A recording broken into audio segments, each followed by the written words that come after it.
ഗസാലി ഇമാം ഇഹിയയിൽ പറയുന്നത് കൽബ് എന്ന് പറഞ്ഞാൽ അതാണ് ഏറ്റവും നല്ല ഒരു സമാധാനത്തിൻ്റെ ഒരു വിശദീകരണം എന്ന് തോന്നുന്നു. നമ്മൾ ഈ പറയുന്ന ഈ ഇവിടെയുള്ള മാംസകഷ്ണത്തിൻ്റെ പേരല്ല കൽബ്, തലച്ചോറിൻ്റെ പേരുമല്ല കൽബ്, മറിച്ച് കൽബ് എന്ന് പറഞ്ഞാൽ ഒരു തഅ്സീറാണെന്നാണ് അദ്ദേഹം പറയുന്നത്, ഒരു പ്രതിഫലനമാണ്. ഈ മാംസകഷ്ണത്തിൻ്റെയും തലച്ചോറിൻ്റെയും ഇടയിലുള്ള അൽ മുബായനത്ത്, പാരസ്പര്യം. അപ്പോൾ സ്വാഭാവികമായി ബ്ലഡ് സർക്കുലേഷൻ ഇവിടെ നിന്ന് പോകുന്നു, അതിൻ്റെ ആവേഗങ്ങളും പ്രവേഗങ്ങളുമായി അതിൻ്റെ വിചാരങ്ങൾ തലച്ചോറിൽ നിന്നുണ്ടാകുന്നു. അപ്പോൾ ഒരാൾക്ക് വികാരങ്ങൾ ഉണ്ടാകുന്ന അവയവമാണ് കൽബ്. അപ്പോൾ അതിൽ തലച്ചോറിനും പങ്കുണ്ട്, ഹൃദയത്തിനും പങ്കുണ്ട്. അപ്പോൾ ഖുർആനാണ് ഉപയോഗിച്ചത് ചിന്തിക്കാത്ത കൽബ് എന്ന്, അതല്ല അടുത്ത വിവാദ വിഷയം. ആ കൽബിന് ഈ മാംസകഷ്ണം എന്ന് ഖുർആൻ എവിടെയും പറഞ്ഞിട്ടില്ല.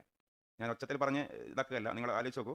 കൽബ് എന്ന് പറഞ്ഞാൽ ഈ നെഞ്ചും കൂടിലുള്ള ആ മാംസകഷ്ണമാണ് എന്ന് ഖുർആനിലുമില്ല, ഖുർആൻ അതേ സംബന്ധിച്ച് പറഞ്ഞിട്ടില്ല. തലച്ചോറാണെന്നും പറഞ്ഞിട്ടില്ല. അതേസമയം ചിന്തിക്കുന്നത് കൽബ് കൊണ്ടാണെന്നാണ് പറഞ്ഞിട്ടുള്ളത്. ആ കൽബ് എന്ന് പറഞ്ഞാൽ ഗസാലി ഇമാം വിശദീകരിച്ചു, രണ്ടിൻ്റെയും ഇടയിലുള്ള ഒരു കോറിലേറ്റിവിറ്റിയുടെ പേരാണ് കൽബ് എന്ന്. അതാണ് അതിൻ്റെ ഒരു നല്ല സമാധാനിക്കാനുള്ള വിശദീകരണം. ഇനി അതിനപ്പുറം ഈ പിന്നെ അത് ഒരു നമ്മളത് ചർച്ച ചെയ്യേണ്ട. പൊതുവേ ഈ മുജാഹിദ് പ്രബോധകന്മാരൊക്കെ പറയുന്നത് കേട്ട് ആ ഭാഗം ഞാൻ നോക്കിയപ്പോൾ അത് ഓക്കെയാണ്.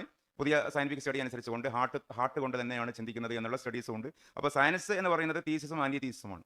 പൈസ കൊടുത്ത് പേടായിട്ടായിരിക്കും തീസ് ഇറക്കാം. അപ്പോൾ അത് ഒരു തിരിച്ചും മറിച്ചും അതിൻ്റെ സ്റ്റഡികൾ നടന്നുകൊണ്ടേയിരിക്കും. അവിടെ നമ്മൾ നിൽക്കുകയോ നിൽക്കാതിരിക്കുകയോ ചെയ്താലും കൽബ് എന്ന ഖുർആനിക പ്രയോഗത്തിന് ഈ മാംസകഷ്ണം എന്ന അർത്ഥം അത് ഇ എ ജബ്ബാറും രവിയൊക്കെ കൊടുക്കുന്ന അർത്ഥമാണ്, മുഫസ്സിറുകൾ കൊടുത്തിട്ടില്ല. ഓക്കെ അല്ലേ?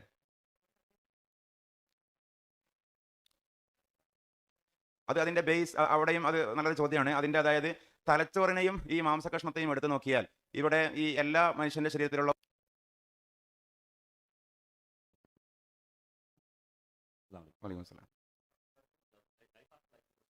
ഓക്കെ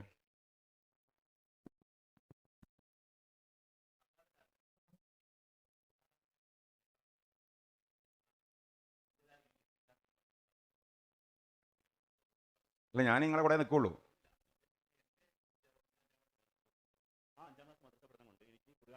പരിഭാഷയോ അല്ലെങ്കിൽ അതിൻ്റെതായ വ്യാഖ്യാനം എനിക്ക് കിട്ടിയിട്ടില്ല. അപ്പോൾ ആ ഒരു വിദ്യാഭ്യാസവും ലൈഫ് ആഫ്റ്റർ ലൈഫ് ഓൾറെഡി പറഞ്ഞ വിഷയവും എന്നെ ഞാൻ എൻ്റെ പഠനമായി എന്താ പറയുക അഭിമുഖീകരിക്കുമ്പോൾ അല്ലെങ്കിൽ അത് കിട്ടിയിട്ടില്ല. കമ്പയർ ചെയ്യുമ്പോഴോ ഒരു സാധാരണക്കാരൻ ലൈഫിൽ അത് ഇതുവരെ കിട്ടി.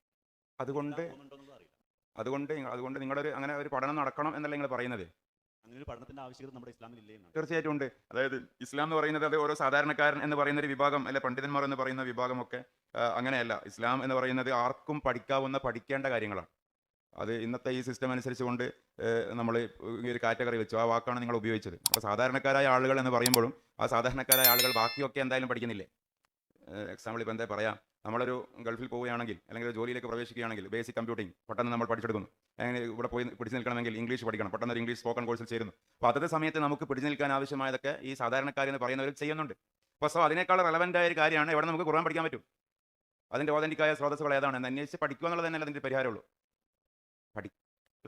അതല്ലേ പരിഹാരമുള്ളൂ, അത്രയല്ലേ ഉള്ളൂ. അങ്ങനെ പഠിക്കാനുള്ള സാഹചര്യങ്ങളും സാധ്യതകളും ഒരുക്കി തരാനാണ് ഇത്തരം കൂട്ടായ്മകൾ. അതാണ് നമ്മളൊക്കെ ചെയ്യുന്നത്. പിന്നെ അത് അവിടെയുള്ള ഒരു കാര്യം, നമ്മുടെ അഹ്ലുസുന്നയുടെ ഒരു പ്രത്യേക ഒരു വീക്ഷണം എന്ന് പറയുന്നത് അതാണ് സമസ്തയുടെ ഒരു പ്രസക്തി. ഇസ്ലാം എന്ന് പറയുന്നത് കറസ്പോണ്ടൻസ് കോഴ്സ് അല്ല, മറിച്ച് അതൊരു സനദിന്റെ വിഷയമാണെന്നുള്ളൊരു കാര്യം കൂടി വളരെ പ്രധാനപ്പെട്ടതാണ്. ഇപ്പോൾ നമ്മൾ ഈ സൈറ്റുകളിൽ നിന്ന് ഗൂഗിളിൽ നിന്നൊക്കെ നോക്കി പഠിക്കുമ്പോഴുള്ള ഒരു പ്രശ്നം എന്താണെന്ന് വെച്ചാൽ റസൂലുള്ളാഹി സ്വല്ലല്ലാഹി അലൈഹി വസല്ലം സഹാബികൾക്ക് ഇസ്ലാം കൊടുത്ത രീതി അതല്ല, ഗുരുകുല രീതിയാണ്.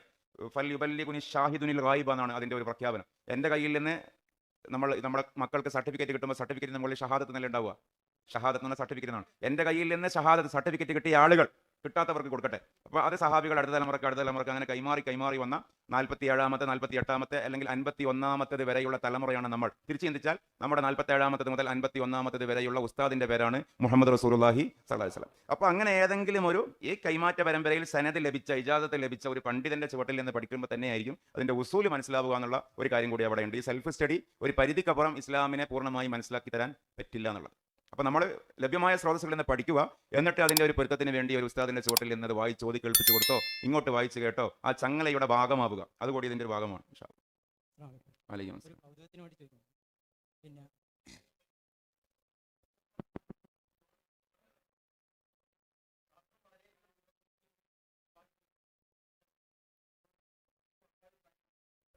സല്ലല്ലാഹു അലൈഹി വസല്ലം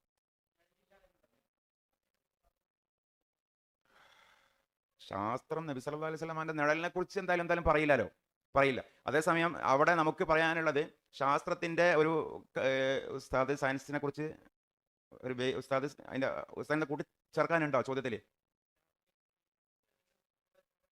ഇങ്ങനെ അതാ ഞാൻ പറഞ്ഞു വരുന്നത്, ഇങ്ങനെ സംഭവിക്കുകയുള്ളൂ എന്നുള്ള ഒരു തീർപ്പ് സയൻസിനില്ല. ഇപ്പോൾ ക്ലാസിക്കൽ, ഞാൻ അതിൻ്റെ സാങ്കേതിക പദങ്ങൾ പറയേണ്ടത് കൊണ്ടാണ് ഉസ്താദിന് എന്തെങ്കിലും പറയാനുണ്ടോ എന്ന് ചോദിച്ചത്.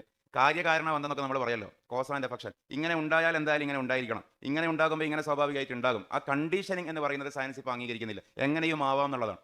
അപ്പോൾ ഒരു വസ്തുവിന്മേൽ പ്രകാശം പതിയുമ്പോൾ ആ വസ്തുവിൻ്റെ പ്രതിബിംബം നിഴലായി വരും എന്നുള്ളത് സയൻസിൻ്റെ ഒരു കോമൺ ലോ ആണ്. പക്ഷെ ആ കോമൺ ലോ എന്ന് പറയുന്നത് ഒരു കൺഫേംഡ് നിയമമല്ല, മറിച്ച് അതിനവർ പറയുന്ന പേര് ക്ലാസിക്കൽ കണ്ടീഷനിങ് എന്നാണ്. നിലവിൽ അങ്ങനെ കാണുന്നുണ്ട്, എപ്പോഴും കാണണമെന്നില്ല, അതേ സയൻസ് പറയുന്നുള്ളൂ. അപ്പോൾ സയൻസ് ഉപയോഗിച്ചുകൊണ്ട് നബി സല്ലല്ലാഹു അലൈഹി വസല്ലമക്ക് നേലുണ്ടെന്നും ഇല്ലെന്നും പറയാൻ പറ്റില്ല. ചന്ദ്രൻ പിളരാമല്ലോ. ചന്ദ്രൻ, സയൻസ് വിശ്വസിക്കുന്ന, ഖുർആൻ വിശ്വസിക്കുന്ന ഒരാൾക്ക് ചന്ദ്രൻ പിളർന്നു എന്ന് ഖുർആനിൽ വന്നിട്ടില്ലെങ്കിലാണ് അത്ഭുതം.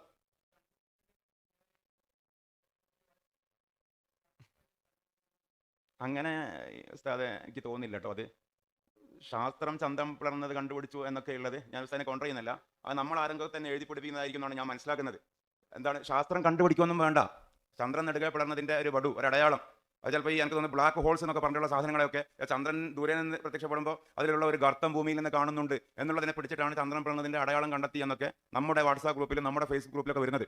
അത് ചിലപ്പോൾ അവർ നമുക്ക് തരുന്ന ഒരു പണിയായിരിക്കും. ഞാൻ മൊത്തം പറയാം. ഇപ്പോൾ ഈ ലോക്ക്ഡൗൺ സമയത്ത് ഒരു ടെക്സ്റ്റ് വാട്സാപ്പിലൊക്കെ വളരെ വൈറലായി. എന്താ ടെക്സ്റ്റ് എന്നറിയോ? എന്തുകൊണ്ട് പല്ലിയെ കൊല്ലണം? തലക്കെട്ടതായിരുന്നു. കാരണം നബി സല്ലല്ലാഹു അലൈഹി വസല്ലം പറഞ്ഞിട്ടുണ്ട് പല്ലിയെ കൊല്ലണം. അപ്പോൾ പല്ലിയെ കൊല്ലേണ്ടതിൻ്റെ ആവശ്യകതയും പല്ലി വീട്ടിലുണ്ടായാലുള്ള അപകടങ്ങളും രോഗസാധ്യതകളും യൂറോപ്പിലെ പല ഡോക്ടർമാരെയും മെൻഷൻ ചെയ്തുകൊണ്ട് നെടുനീളം കുറിപ്പ് ആ ലോക്ക്ഡൗൺ സമയത്ത് ഭയങ്കര സ്പ്രെഡായ കുറിപ്പാണ്. അപ്പോൾ ഒരുവിധം നമ്മുടെ വാട്സാപ്പ് ഗ്രൂപ്പിലൊക്കെ അതിന് മാഷാ അല്ലാഹ് അൽഹംദുലില്ലാ കയ്യും പൂവും ലൈക്കോട് ലൈക്കായിരുന്നു.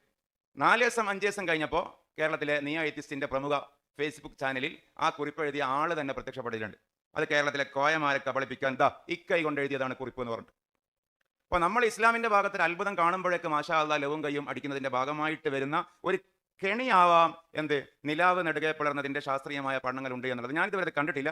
മുസ്താദ് പറഞ്ഞ കുറിപ്പ് ഞാനും വായിച്ചിട്ടുണ്ട്, അത് വിശ്വസനീയമായ കുറിപ്പല്ല. പക്ഷേ ഞാൻ പറയുന്നത് എന്താണെന്ന് വെച്ചാൽ നിലാവിനെ ഫഖ്തറബത്തി സാഅത്തു വൻഷക്കൽ ഖമർ എന്ന് ഇഖ്തറബത്തി സാഅത്തു വൻഷക്കൽ ഖമർ, അന്ത്യനാൾ അടുത്തിരിക്കുന്നു, നിലാവ് പിളർന്നിരിക്കുന്നു എന്ന് ഖുർആൻ പറഞ്ഞ കാര്യമുണ്ടല്ലോ, അത് നമുക്ക് കുറച്ച് അവിശ്വസനീയത നിൽക്കുന്നതാണ്. നമുക്ക് പ്രയാസമുണ്ട്.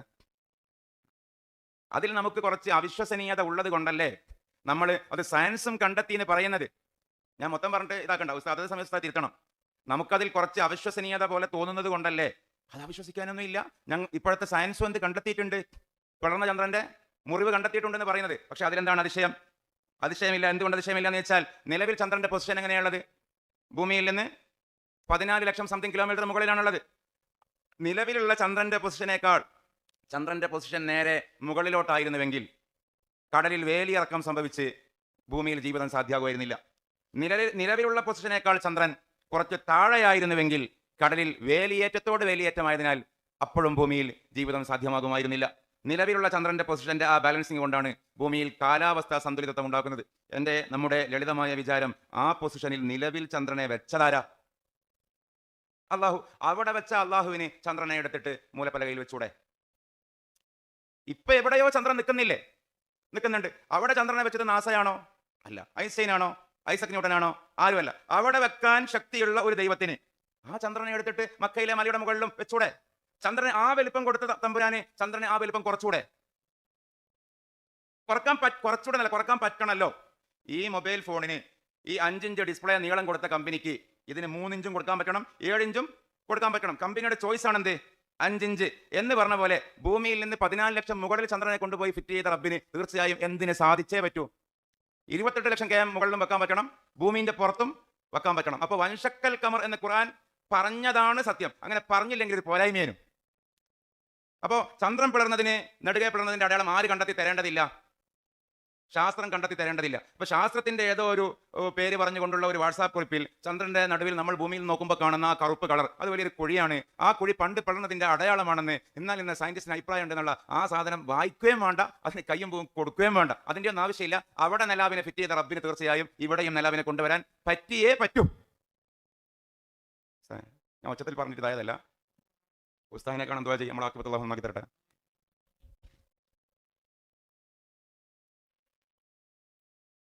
വലൈക്കും അസ്സലാം.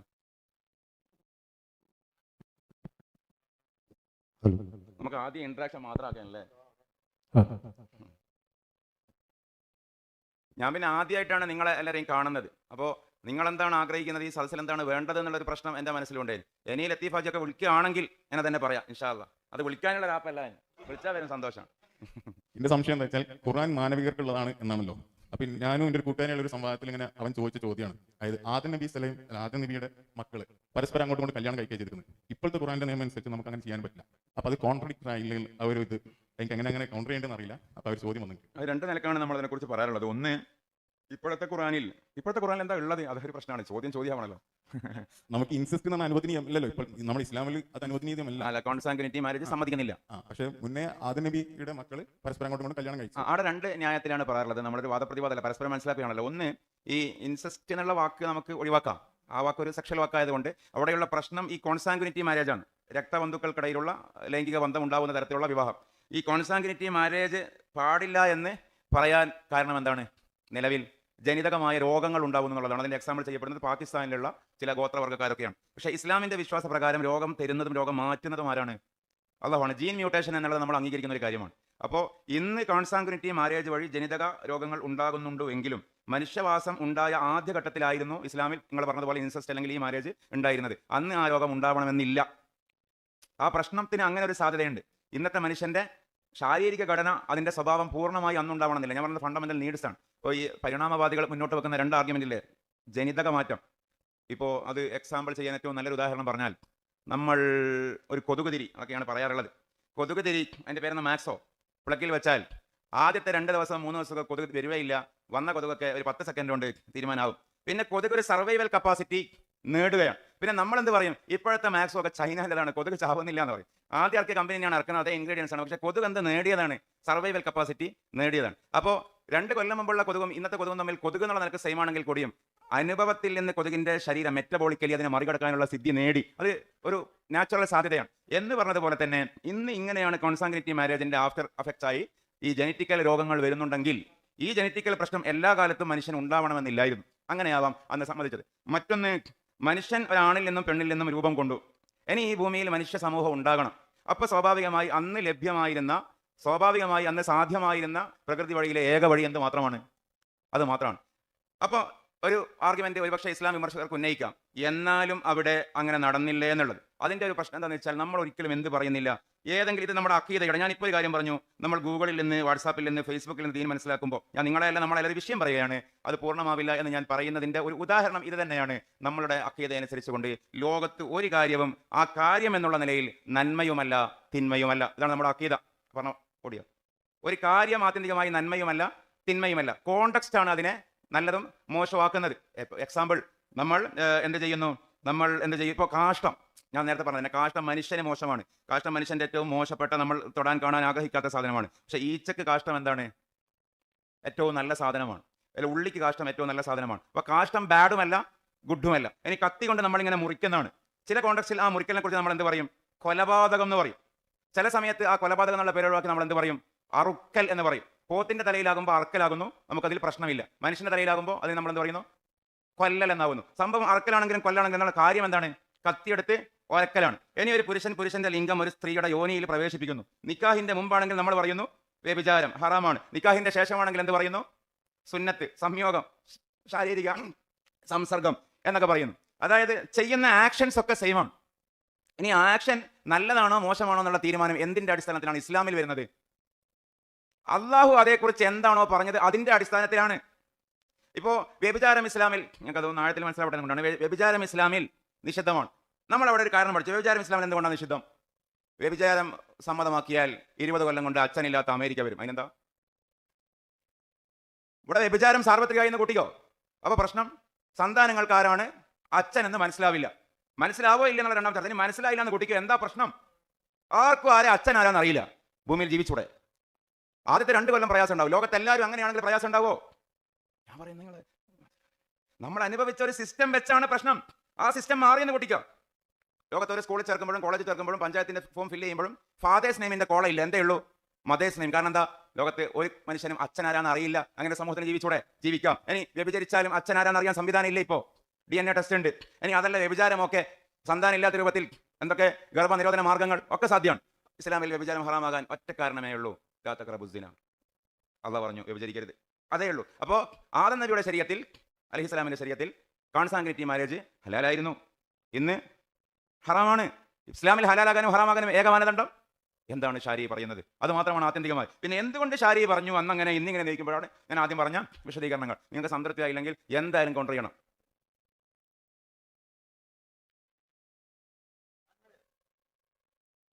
ഹലോ, ഇങ്ങനെ വന്നപ്പം ഞാൻ ആദ്യം പറഞ്ഞത് ഇങ്ങനെ, അതായത് നമ്മളെ മനുഷ്യൻ മുന്നോട്ട് വരണമെങ്കിൽ ഇതേ വഴിയുള്ളൂ എന്നാണ് ഞാൻ പറഞ്ഞത്. അതിൽ തന്നെ ഞാൻ മറ്റേ പാരീസ് എന്നാണ് അവരെ വീഡിയോ കണ്ടപ്പോൾ മനസ്സിലായത് അത് തന്നെ ക്രോസ് ആയിട്ടാണ് മാരേജ് നടന്നിട്ടുള്ളത്.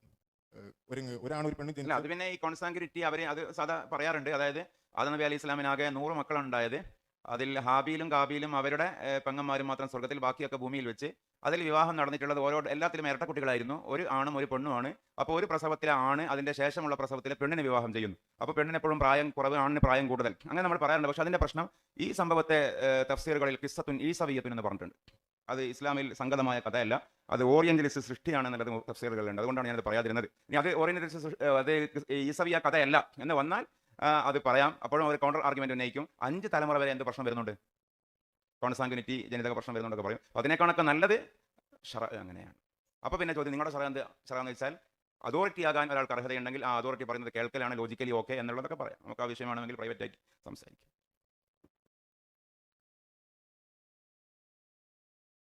അള്ളാഹു നമ്മൾ പറഞ്ഞതും കേട്ടതും സ്വാലിഹായ അമലായി നമ്മിൽ നിന്നും കബൂൽ ചെയ്യട്ടെ. അല്ലാഹുമ്മ ജഅൽ ജമഅന ഹാദാ ജമഅൻ മർഹൂമൻ മഖബൂലൻ മർദിയ മുസ്തജാബ ദഅവാതി വമഖദിയൽ ഹാജാത് വതഫറഖനാ മിൻ ബഅദിഹി തഫറഖൻ മഅസൂമ ലാ തജഅൽ ഫീനാ വലാ മാനാ വലാ മിന്നാ ശഖയ്യൻ വലാ മത്രൂദൻ വലാ മഹ്റൂമ. അള്ളാഹു ഞങ്ങൾ നമ്മളിൽ നിന്ന് മരണപ്പെട്ടു പോയവരുടെ ഹദ്റത്തിലേക്ക് ഇവിടെ പറഞ്ഞതിന്റെ മുഴുവനും മിഥ്ല തവാബിന് അള്ളാഹു എത്തിച്ചു കൊടുക്കട്ടെ. അള്ളാഹു അവരെയും നമ്മളെയും അവന്റെ ജന്നാത്തുൻ നഈമിൽ ഒരുമിച്ച് കൂട്ടി തരട്ടെ. അല്ലാഹുമ്മ റബ്ബനാ ആതിനാ ഫിദ് ദുനിയ ഹസനതൻ വഫിൽ ആഖിറതി ഹസനതൻ വഖിനാ അദാബന്നാർ. റബ്ബനാ തഖബ്ബൽ മിന്നാ ഇന്നക അൻത സമീഉൽ അലീം വതുബ് അലൈനാ ഇന്നക അൻത തവ്വാബുർ റഹീം. തവാക്കിന് ധാരാളം ആളുകൾ ദുആ വസിയത്ത് ചെയ്തിട്ടുണ്ട്. അവരുടെ ഹലാലായ മുറാദുകൾ അള്ളാഹു നീ ഹാസിലാക്കി കൊടുക്കണമേ തമ്പുരാനെ. ഞങ്ങളുടെ ഉസ്താദുമാർ, ഞങ്ങളുടെ നേതാക്കന്മാർ, സാദാത്തുമാർ, അവർക്കൊക്കെ നീ ദീർഘായുസ്സും ആഫിയത്തും കൊടുക്കണേ റബ്ബേ. റബ്ബനാ തഖബ്ബൽ മിന്നാ ഇന്നക അൻത സമീഉൽ അലീം വതുബ് അലൈനാ ഇന്നക അൻത തവ്വാബുർ റഹീം. വഗ്ഫിർ ലനാ ബിജമീഇ മഗ്ഫിറതിക വർഹംനാ ബിഅൻവാഇ റഹ്മതിക യാ അർഹമർ റഹീമീൻ. വആഖിറു ദഅവാനാ അൽഹംദുലില്ലാഹി റബ്ബിൽ ആലമീൻ. നിങ്ങൾക്ക് എനിക്ക് വേണ്ടി ദുആ ചെയ്യണം. ഊസിക്കും ബിൻ ദുആ. അസ്സലാമു അലൈക്കും വറഹ്മത്തുള്ളാഹി വബറകാതുഹു.